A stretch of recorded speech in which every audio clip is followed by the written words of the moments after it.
नमस्कार, मैं हूं विद्यासागर। स्वागत है आप सभी का दिल्ली लाइव में। तो राजधानी दिल्ली में पार्टी के राष्ट्रीय कार्यकारिणी की बैठक हुई, जिसमें पांचों चुनावी राज्यों में जीत के लिए मेगा प्लान तैयार किया गया। इस मौके पर पीएम मोदी और बीजेपी अध्यक्ष जेपी नड्डा ने पदाधिकारियों को चुनाव की तैयारियों में जुट जाने के लिए कहा। बैठक में पीएम ने 5 राज्यों में जीत का मंत्र दिया। पीएम मोदी ने कहा कि पार्टी को सामान्य आदमी के विश्वास का सेतु बनना चाहिए। उन्होंने जनता की सेवा को सबसे बड़ी पूजा बताया। विपक्ष खासकर कांग्रेस पर परोक्ष निशाना साधते हुए कहा कि भाजपा किसी परिवार पर केंद्रित पार्टी नहीं है, सेवा, संकल्प व समर्पण इसके मूल्य हैं।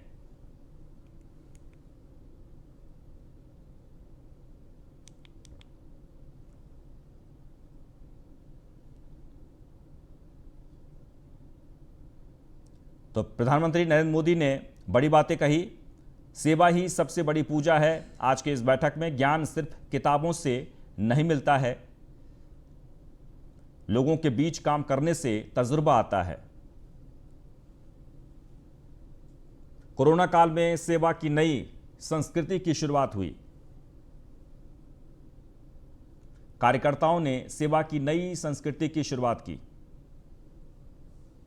कोरोना काल में पार्टी ने सेवा को आधार बनाया। बीजेपी ने सेवा के माध्यम से लोगों को जोड़ा। कार्यकर्ताओं को आम लोगों का विश्वास जीतना है। भारतीय जनता पार्टी परिवार वाली पार्टी नहीं है।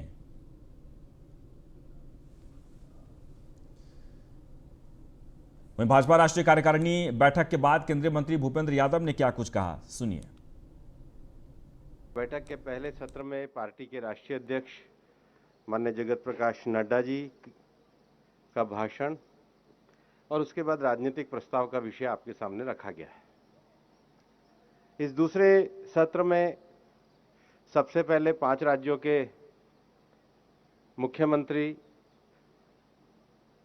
गोवा, उत्तराखंड, मणिपुर और उत्तर प्रदेश के पार्टी के प्रदेश अध्यक्ष और मुख्यमंत्रियों के द्वारा आने वाले समय में भारतीय जनता पार्टी चुनाव के संबंध में पूरा विषय रखा गया। राज्य सरकारों के द्वारा जो 5 साल में अभूतपूर्व कार्य किए गए हैं, उनका व्रत मुख्यमंत्रियों के द्वारा रखा गया और उसके साथ ही जनता से जुड़ने के लिए, विभिन्न विषयों को उनके बीच में ले जाने के लिए, विभिन्न वर्गों के साथ समन्वय बनाने के लिए पार्टी की जो योजनाएं विभिन्न भिन्न राज्यों में बनाई गई है, उनका पूरा व्रत वहां के प्रदेश अध्यक्ष ने दिया।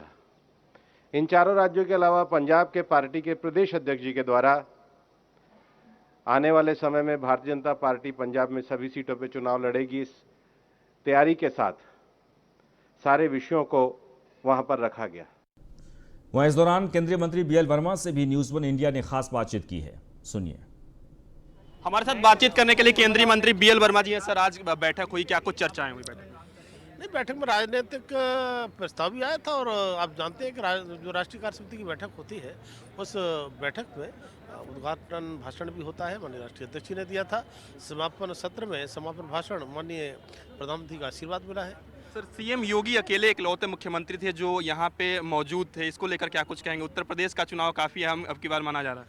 नहीं, चुनाव तो हर चुनाव हमारे लिए अहम होता है और अहम होता है, इसलिए कार्यकर्ता उसी गंभीरता के साथ चुनाव लड़ते हैं और चुनाव जीतते भी हैं। 2017 का चुनाव जिस तरह से हमने नारा दिया था 265 प्लस का, लेकिन कार्यकर्ता कहते थे अब की बार 300 पार और 325 सीटों के साथ प्रचंड बहुत की सरकार बनाई थी। आखिरी सवाल सर, फिर हमारा वही नारा है, अब की बार 300 पार। आखिरी सवाल सर, प्रधानमंत्री जी ने अपने भाषण में क्या कुछ मूल मंत्र दिया आप लोगों को?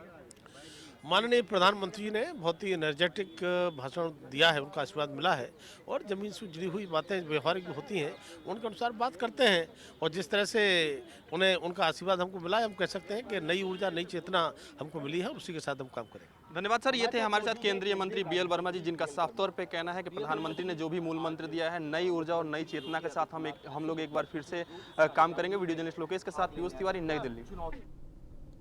तो कार्यकारिणी की बैठक को लेकर बीजेपी सांसद मनोज तिवारी से भी न्यूज़ 1 इंडिया ने खास बातचीत की। क्या कहा, सुनिए। सर, क्या कुछ गाड़ी आपकी लगी हुई है, कहाँ पे? सामने खड़े हैं। सर, अंदर बैठक हुई, क्या कुछ चर्चाएं हुई? देखिए, वो तो बताया जाएगा, लेकिन आज का जो सबसे प्रमुख बात है, प्रधानमंत्री जी का शुरू से अंत तक बैठना और सबको सुनना और बाद में सबकी पीठ थपथपाना बहुत बड़ी बात। सर चुनावों को लेकर भी चर्चा हुई। सर चुनावों को लेकर भी भैया से पूछो ना, जा रहे चुनाव को लेकर चर्चा हुई सर।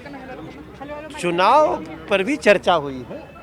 तो बिल्कुल, तो साफ तौर पे मनोज तिवारी का कहना है कि चुनाव को लेकर भी चर्चा हुई है। जो राष्ट्रीय कार्य समिति की जो बैठक हुई है उसको लेकर तमाम बिंदुओं पर चर्चा हुई है। वीडियो जर्नलिस्ट लोकेश के साथ पीयूष तिवारी, नई दिल्ली।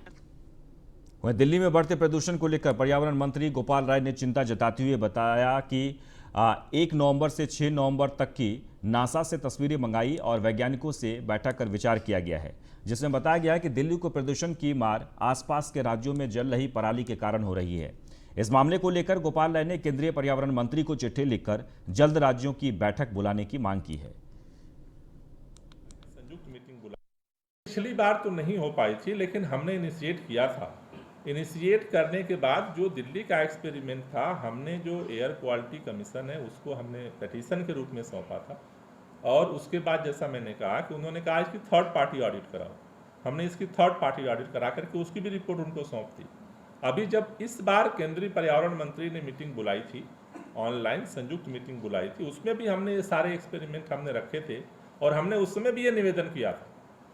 उस समय भी ये निवेदन किया था कि जब तक इसका ग्राउंड लेवल पे सरकार रिस्पॉन्सिबिलिटी लेकर के A to Z रिस्पॉन्सिबिलिटी नहीं लेगी, ये बात हवाई रह जाएगी और जमीन पे नहीं उतरेगी। उसका ये परिणाम है कि आज पूरे पंजाब के अंदर, चूंकि अक्टूबर के महीने में बारिश हुई, पराली जलने घटनाएं नहीं हुई, अब वो सारा एकदम से कॉन्सेंट्रेटेड तरीके से इस समय सारी चीजें सामने आ रही हैं।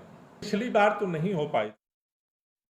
तो नई सीमापुरी की निगम पार्षद और पूर्वी दिल्ली नगर निगम की स्थायी समिति के सदस्य मोहिनी जिनवाल ने स्टैंडिंग कमेटी के chairman BS Pawar, zone chairman प्रवेश शर्मा के साथ अपने वार्ड में ताहिरपुर के छठ पूजा स्थल वाटर बॉडी पार्क का निरीक्षण किया। इस दौरान शाहदरा उत्तरी जोन के deputy commissioner Sanjeev Kumar, deputy health officer doctor Madhuri Pant, सहायक अभियंता गिरीश कुमार, हार्टिकल्चर विभाग के उप निदेशक नरपत सिंह, सफाई विभाग के मुख्य सफाई निरीक्षक अनिल कुमार शर्मा समेत छठ पूजा समिति के सदस्य और कई कार्यकर्ता मौजूद रहे।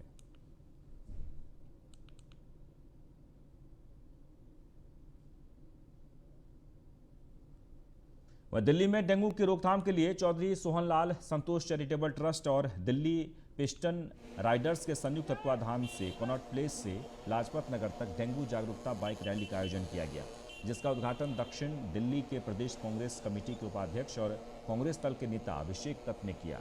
इस मौके पर अभिषेक दत्त ने बताया कि वे घर घर जाकर लोगों को डेंगू बीमारी के प्रति जागरूक करेंगे।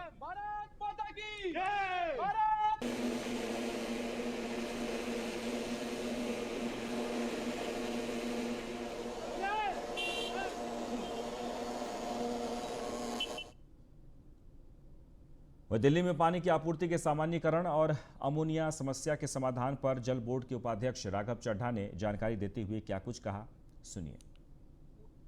दिल्ली के अंदर जो पानी की सप्लाई में गिरावट देखी गई थी, वो आज शाम तक पूरी तरीके से ठीक हो जाएगी, सामान्य हो जाएगी।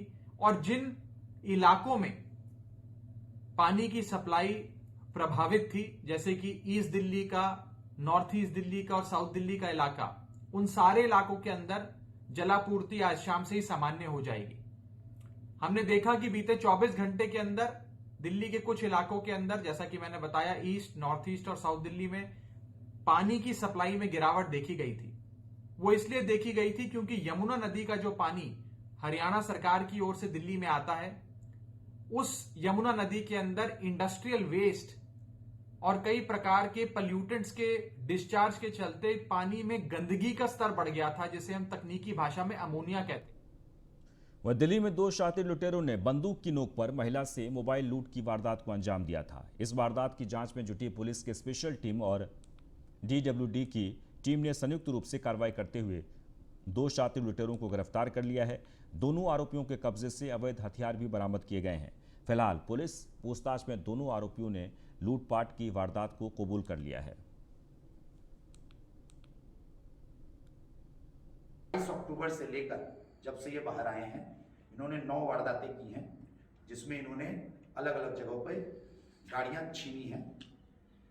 इनका मेन एजेंडा ये था कि नीरज बवानिया गैंग के दृष्टिकोण से ये बड़े अपराधी बन पाए और फिर फिरौती के वर्ल्ड में ये घुसे और इन चोरी की गाड़ियों से, इन असलों से ये फिरौती के लिए फायरिंग करे, धमकाएं व्यापारियों को।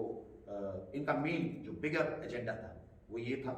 तो इसको मैं प्रेडिक्टिव पुलिसिंग कहता हूँ, जैसा आदरणीय कमिश्नर साहब ने कहा है कि हम पहले ही अपराधी को पकड़ लें हॉटस्पॉट्स, पीक टाइमिंग स्ट्रैटेजीज के अनुसार, ताकि ऐसी बहुत सारी घटनाएं जो सनसनी घटनाएं जिसको आप लोग कहते हैं, उनसे हम अपने दिल्ली वासियों को बचा सकें। और इसी के साथ ही दिल्ली लाइव में बस इतना ही, लेकिन आप बने रहें न्यूज़ 1 इंडिया के साथ।